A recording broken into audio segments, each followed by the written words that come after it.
Hi, everyone. This is Kathy Mason from MasonWorks Marketing today, and I am so lucky to introduce you to Dr. Karen Wyatt. I got to meet Dr. Karen at a event called the Co-Creators Convergence. I don't know, that was 5 years ago, 6 years ago. Wow.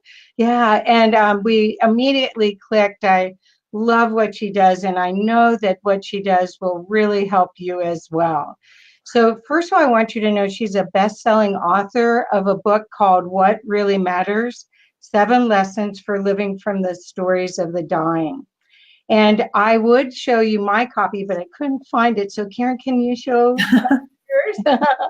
And I bought a whole bunch of these books when my eldest brother died. And I think that if you get to experience her knowledge about the book and learn a little bit about the book, you'll see why. Also, she has a site. She hosts a university called the End of Life University. So we'll be talking about that as well. It's an online interview system series that has conversations with experts like herself. So, hi, Karen, how are you Hi, today? Kathy. I'm great. It's so good to see you and talk to Yeah, you. yeah, Happy New Year. Yes, you too. Yeah, so we live in the same state. We get to live in the beautiful mountains, and I'm down here on the flatlands looking at the mountains. So, yeah, so Karen, please, if you could start with this is Conscious Business Zone, and the reason I thought your conversation would be so interesting is because you talk basically about conscious dying. You have a way to for people to be more conscious, and as an MD, you have seen a lot of death. But could you explain a little bit about your book first and then about the university, please? Sure. My book was actually born from tragedy in my own life. And so, tragedy that really spurred my own consciousness, my own spiritual growth. And it was when I was a young doctor in practice, my father died by suicide. And it was devastating, as you can imagine, but it really turned everything upside down in my world and caused me to question everything about myself, my career, my own belief system. And so about 3 years after his death, I was still like caught up in terrible grief and guilt. And I ended up volunteering for hospice, which I discovered was the real career path for me, where I was really meant to be. And hospice actually is where I just opened up so much to spirituality and consciousness by sitting with people who were at the very end of their lives, looking back at life and figuring out what has meaning and purpose in life and what's this all about. And by being able to accompany them on that path and on that journey and learning from them, it changed everything about how I live. So I went on to write the book, What Really Matters, because that's actually what one of my patients said to me. It's only through dying that I figured out what really matters in life. Yeah. And so I realized, wow, I'm so fortunate because I'm not terminally ill myself, but I get to learn these lessons and live them for many years, where some of my patients only learned them in the last few weeks of life. And that's one reason I wrote the book. He actually said, I won't be here to tell people what I know now. Would you tell them? Would you Oh my tell them gosh. Oh my what gosh. I've learned? So the book was really a promise to that patient and several other patients who also said similar things to me, that I will carry this message and tell people you can learn what really matters in life now. You don't have to wait until you're terminally ill and are suddenly confronted with your own mortality.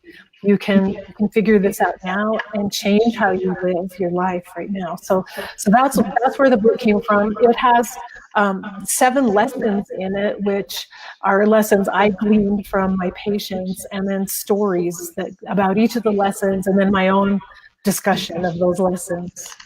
So do you teach those lessons? Do you have a way to teach it? I know that I went to one it was a luncheon at the city club. Yeah. Yeah. I do. I teach it. I teach a real short version when I do like keynote addresses or in speeches. And I've done some day-long workshops, and I'm working on a full weekend workshop, because honestly, they're big lessons. They're not things we can just grab a hold of like, oh, okay, I can do that. I'll do that now.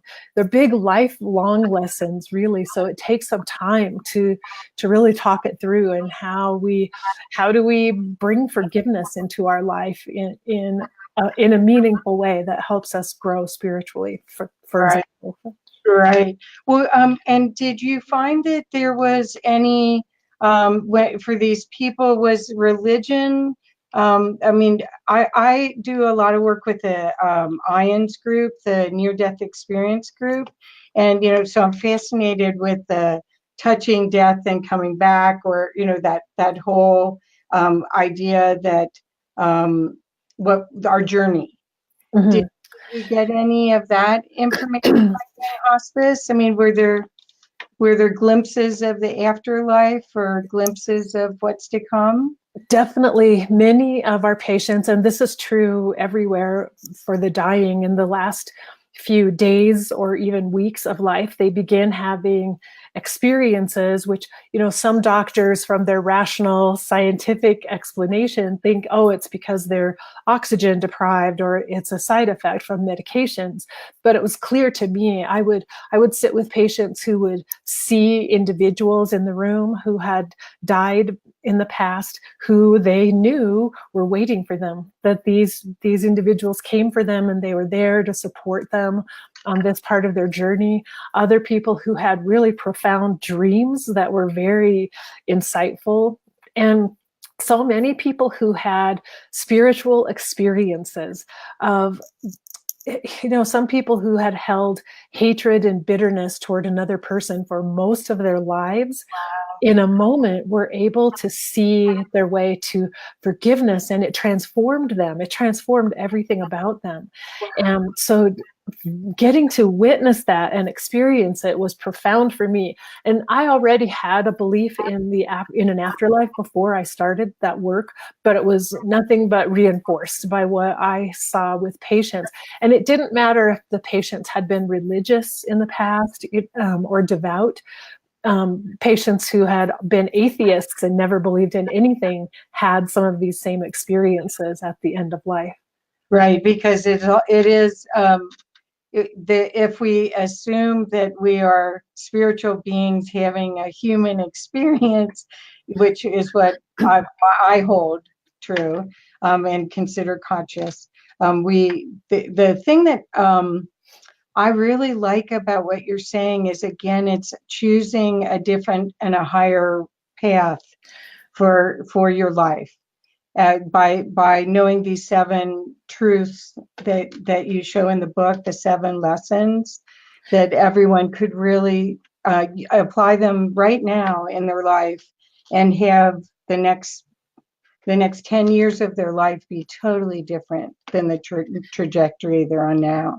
Yes. Is that correct? Yes. And Kathy, you mentioned that we're spiritual beings having a physical experience. Right. One of the profound insights that came through to me from doing all this work is that, wait, as a soul, as a spiritual being, I will never die. And that actually, as spiritual beings, we come to this planet and inhabit physical bodies to experience dying and death. And suddenly that just blew my mind that, what, we actually came here for this experience. We actually came here as souls, to see what is it like to be in a body that disintegrates and ultimately dies, and what can we learn from that experience. So that's how deeply profound this work has been for me, is to go from resisting death and wondering, like, why do we have to die? Why is that the case? That doesn't make any sense. To understanding that the dying process of the physical body holds all of these lessons for us that the soul wants to learn and needs to learn in life. And like I said before, we don't have to wait. We can acknowledge that we're mortal and we will die someday, and start working on those lessons right now. Oh, that's fabulous.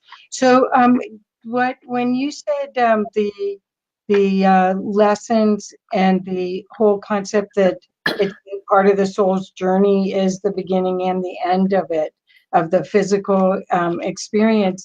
Did you feel that that people? I mean, I think that there's a lot of fear about death. I think there's a lot of holding on. I think that a lot of the Western religions have created the scenario of hell or retribution and a fearful God. And so there's a lot of that fear. Did you feel that when you went through these lessons that it released the fear then for the people that you've worked with? Yes, yes, for many of them. I mean, for nearly all, I would say there were definitely a few people who clung to their fear and resisted death and fought it. And I always saw my role. I just needed to be a calm presence for them, because many of those people, they were being cared for by family members who were also afraid. So they were surrounded with fear. And when I would come to sit with the patient, I would feel like my role is to come here and be a calm presence and bring all of the soul and the spirit that I can into the room to help them see that there's something here that's not frightening. There's something about this experience that is actually beautiful. So that's how I viewed it. But many people, many people were able to overcome their fear of death. And it's something about the dying process. They suddenly discovered the more the physical body begins to dissolve away, the more they became familiar with their own soul, and the more they began to see their own light that was shining within them. Beautiful. That's so beautiful. Well, is that why you went into creating the End of Life University? Well, what happened for me is I ended up leaving medical practice in order to write this book. I could not write and stay in practice at the same time. So, and I kind of got a message. It's actually a person who was psychic came up to me and said, do you know, like you need to change your path. There's something you're supposed to do and you have to completely change your career path. And I'd already known I need to write the book. So anyway, I shifted and started writing the book. And as I brought the book out into the world, that's when I recognized how much denial of death there is everywhere in our society. And so I knew that there's something more than just, I can't just write a book and then have it sit on the shelves and no one read it because they're too afraid.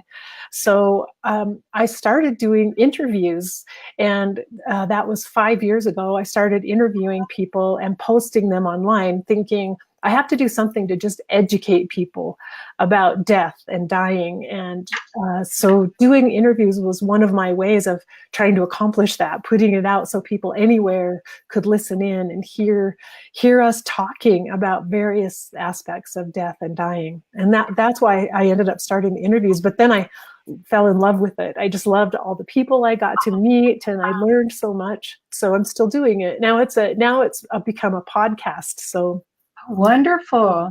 So how? What are some of the things that you learned? Could you share some of the ways that the End of Life University could expanded you and could expand others? Well, I learned a lot more about some of alternative practices for caring for the dying, things I hadn't been familiar with before, using Reiki and aromatherapy. And I saw through what I learned from other people how beneficial those are, and how important it is to be able to bring those modalities into the dying experience. And I learned a lot about not only having care at home, like hospice at home, but people even doing rituals with the dying at home, and having funerals at home, like having a wake or a visitation in the home after someone had died there. So there were many, those were things I'd never heard of or thought of before. But once I saw how beautiful they were, and beautiful for the family members caring for their loved one, and really helpful with their grief and helping them with that process to make the dying experience a more family-centered and home-centered, instead of turning it all over to professionals who are impersonal and cold. All right. Well, they've got a job to do. Yes, And yeah. I think that a lot of times people are in an emotional state of shock that they aren't able to function. So, if it isn't a conscious family, then they may not be able. They may have to call in those experts because they are not fully functioning. They can't Yes. think straight. Definitely, it's not for everyone. And looking at our society as a whole, I think the majority of people wouldn't be ready for something like that or able to handle it. But the more they learn about it, the more they can at least make better choices and not get taken advantage of maybe by an industry because there are people in the whole industry that are not higher consciousness and not looking out for the best interests of others. So, Karen, did you find that there were different ways of dealing with death by cultures, and that some of the other countries or nationalities, cultures had a better way than our Western way? Did you find anything with that? Definitely. As I did a lot of reading within like Tibetan Buddhists, I reading the Tibetan book of Living and Dying by Sogyal Rinpoche, and he talked a lot about in their culture, it's a practice for adults to think about death 5 times a day, and that's part of their spiritual practice is to contemplate death and think about death, and therefore by the time they reached the end of their lives, they've already spent a lot of time overcoming fear because it's been part of their thought process. It's the opposite of what we do in our society, because we do everything to avoid thinking about it and to avoid having it be part of our lives, much to our detriment though, because we reach the end of our lives, or perhaps we have a loved one who's at the end of life, and because we've never thought about it, we're not prepared at all to deal with the emotions that arise and to deal with the loss that comes up at that time. So I really loved the idea of having a daily practice of just thinking about death, and that's through all Eastern religions. I think they do a much better job of addressing death. So when you say thinking death, it's about what will you leave, or is it about the passing? I think it's more thinking about kind of existentially that I will no longer be here. Like there will be a day when I'm gone and I'm not here anymore, and everything is transient. Like this physical body of mine, even the things that I enjoy and appreciate will one day be lost and will one day fade away. And so recognizing that the offshoot of that is you begin to recognize that life is fleeting and precious. And so you have to make the most of every moment you have, because you don't know how much time you have. You don't know how long you'll be healthy and strong and, physically well enough to go out and travel and try things and do new things. So don't waste any of these moments that you have right now. Yes, it's beautiful. And the only other question I can think of real quick is, I'm sure I have zillions, but in our time slot, do you find that the 7 lessons can be used for the end of other segments of your life, like divorce or other things that happen to your life? There's cycles in your life. Would those 7 lessons also pertain to other creating closure with other I don't know what you even call those. Definitely. And, some philosophers say that every time we have a loss in our lives of any kind, even if it's, our business failed or a relationship ended, or we didn't have the success we thought we would have on a project, those are all little deaths. Those are all little practices, little rehearsals in some ways for death, and letting go of what we thought might happen or what we thought could be. And so definitely it's the same lessons, are the same process of how we go through our time of suffering and find our way ultimately to acceptance, and then transcending all of it, transcending the loss and being willing to become a new person in a way. Wow. Letting the loss change us so that we're a new person starting a new day and seeing what comes next. Well, I think that in our culture, we assume our parents and grandparents are going to pass, but I found the hardest passing to be a sibling.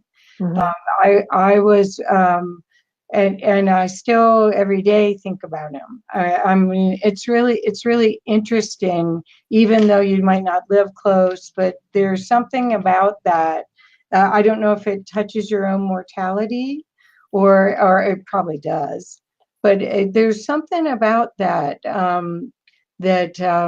it's when your peers or your siblings start dying. There's an emptiness there when even when you're far away, when before you could always think of your brother and you could visualize him and know where he was and imagine what he was doing, and suddenly there's an empty feeling there. There's no more contact, Right. at least in this physical realm. Right. Yeah. And you can, I talk to other beings all the time. So, so that's not a problem for me, but most people aren't as sensitive as I am. So, okay. Well, is there anything else that you would like to share with this audience so they could be supported with your work? Your work is beautiful. It's very usable.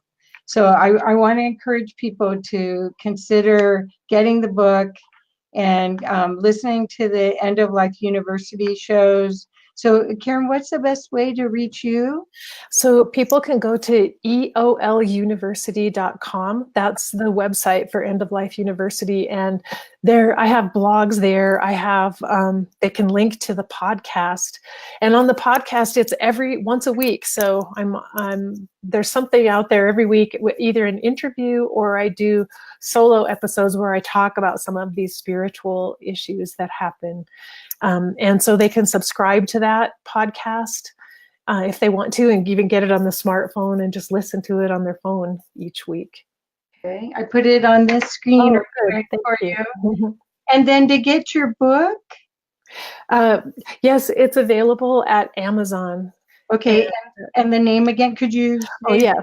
It's What Really Matters, 7 Lessons for Living from the Stories of the Dying by Karen Wyatt.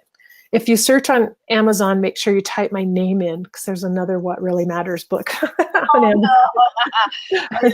Love Amazon. Anyway, well, thank you so much, Karen. And I know my audience will really enjoy learning about this and be able to apply these powerful lessons and insights into their everyday life. I really appreciate the work you do.